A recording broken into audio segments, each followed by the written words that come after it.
What's up, guys? Rapscallion here.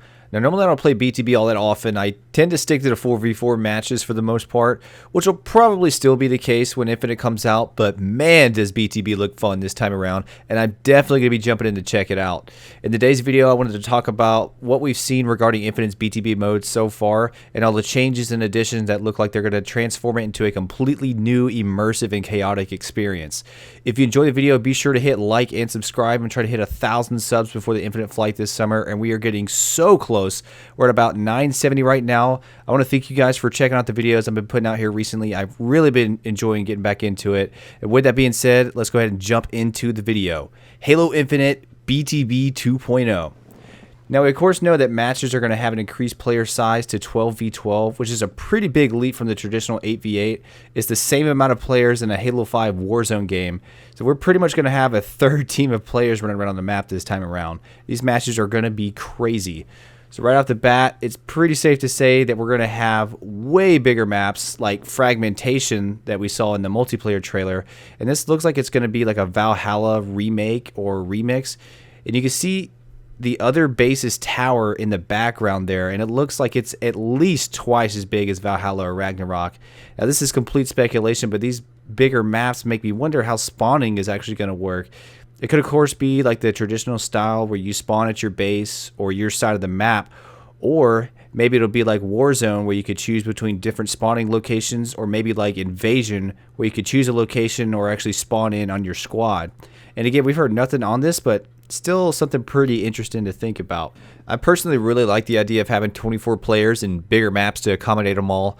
We got a taste of what a bigger big team battle would be like with Warzone in Halo 5, but with things like the rec system and only having a couple of twists on the same game mode and a handful of maps, we never really got to see what a classic style BTB would be like with more players until now.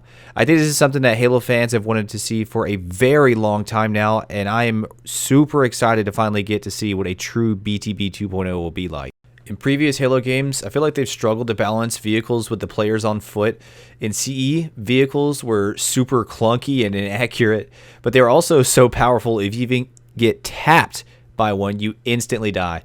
Halo 2 introduced vehicle jacking mechanic, lock-on rockets, and the ability to actually blow up vehicles. Halo 3, they introduced the EMP with the plasma pistol, the Spartan laser, missile pod, and equipment like the energy drain and the trip mine. In Reach, they put in the plasma launcher, armor lock, and the EMP with the grenade launcher. 4 gave everyone the ability to spawn in with plasma pistols, so GG. And 5's armor abilities gave you so much mobility options, I almost never used vehicles. But I did really like how you could swap between the driver and the gunner seat with just the press of a button, instead of having to get out and then jump into another seat. So this time around in Infinite, we're going to have destructible vehicles, so you can pop tires, you can destroy hoods, break off wings.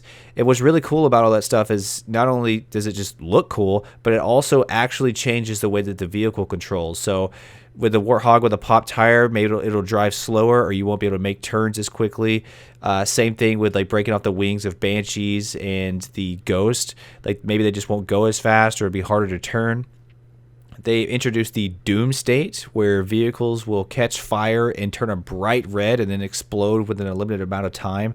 That actually reminds me a lot of the Doom mechanic in Titanfall, where if your Titan actually took enough damage, then it would actually go into a Doom state where you could either continue to fight in it and just hope that you don't take damage, but regardless, that thing was going to explode within just a few seconds, and you had to eject before it actually blew up on you. So the next thing is actually, I'm wondering if rockets are actually going to be locking on in Infinite. In one clip of the multiplayer trailer, it looks like a rocket may be tracking the Wasp. It's really close to where he fires it, so it's hard to tell, but it looks like there's just a slight turn in the rocket. So I'm wondering if the lock-on mechanic is actually coming back.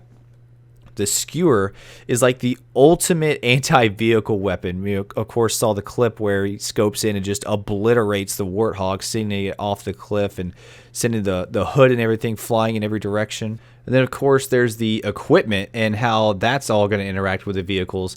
Of course, we've seen the grapple shot where you can hook onto vehicles and do the grapple jack and throw people out. But then I'm also wondering, like, what about the repulsor? I wonder if, like, maybe you can knock vehicles away. like kind of like we like with armor lock, as painful as it is to say that sentence. Like I wonder if you can also like repulse away like banshee bombs or like tank shells. What if you can just swat away a tank shell if you time it right? Like how crazy would that be? Then I'm also wondering about this, the electric grenade or like the shock grenade that we've seen. I wonder if this is going to work like the energy drain like in Halo 3. We've only seen a couple of glimpses of this thing, and one in the campaign trailer from 2020, and then again in the multiplayer overview. And actually, I don't even know if this thing is a grenade or not. It might just be another piece of equipment, but I'm pretty sure it's a grenade. We can see that when it's thrown, it kind of arcs and then explodes, and then it sends out like a chain reaction of electrocuting all these banished enemies here. So I wonder if this same electrocution effect will work on Spartans and vehicles in multiplayer.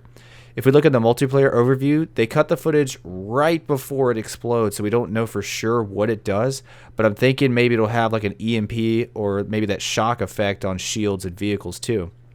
So there seems to be so much stacked against vehicles in Infinite, so I'm interested to see if there's going to be anything that's done to the vehicles themselves in order to counter all of this stuff. Like maybe they're going to have like higher resistance to damage or higher damage output. I wonder like what would happen even if like a Banshee does a backflip after somebody grapples it, or maybe they just have just more vehicles on the maps in general. We've definitely seen a lot of them in the footage we've seen, and even in the 4v4 maps we saw there's a gun goose, a warthog, a wasp, and it looks like there might even be a tank on that map. So vehicles look to be taking on an even bigger role than they have before in previous versions of BTB. So I'm really excited to see how all that stuff is going to interact with each other. And then also, not to mention the Razorback. That seems like such a cool addition, having 4 players in one vehicle where you can store objectives, weapons, and fusion coils. Like I don't know why you would want to do that, but you can. You're pretty much just an overkill waiting to happen. So then of course we have the Pelican ordnance drops. And what's really cool about this is it's a highly visible vehicle spawn as opposed to them just appearing out of thin air like in the previous games. And this is going to force players to fight over the vehicle as it drops, just like it was a power weapon. And of course we can see like the big battle in the middle of the map there in the multiplayer trailer. And that alone just looks so chaotic and fun. But I know the first thing I'm going to do when I see the Pelican is see if I can actually blow it up before it even drops off the vehicle. Like I'm really interested to see if the Pelican is invincible or if that thing can just be blown out of the sky.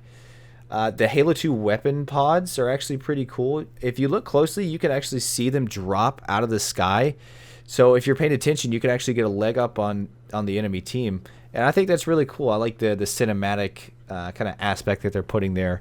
So with all that being said, I'm definitely looking forward to seeing more of BTB and seeing what else 343 has in store for us, like the new maps and the new modes, or seeing any of the new or returning vehicles. Of course, we saw that the Chopper's coming back, but I'm also wondering if maybe the Falcon could be coming back. Like, damn, what a comeback that would be. That is one of the best, if not the best vehicle in all of Halo. So I'm really hoping that we can see that come back. But that'll about do it for today's video, guys. Let me know what you think about Infinite's BTB 2.0. I definitely want to see what you guys think. I'll be down in the comments talking with you guys. If you enjoyed the video, again, be sure to give it a like and subscribe. Trying to hit 1,000 subs before Infinite's flight, and we are getting super close. So I would really appreciate that, guys. So I hope you guys have a good one, and I will see you in the next video. Rapscallion out.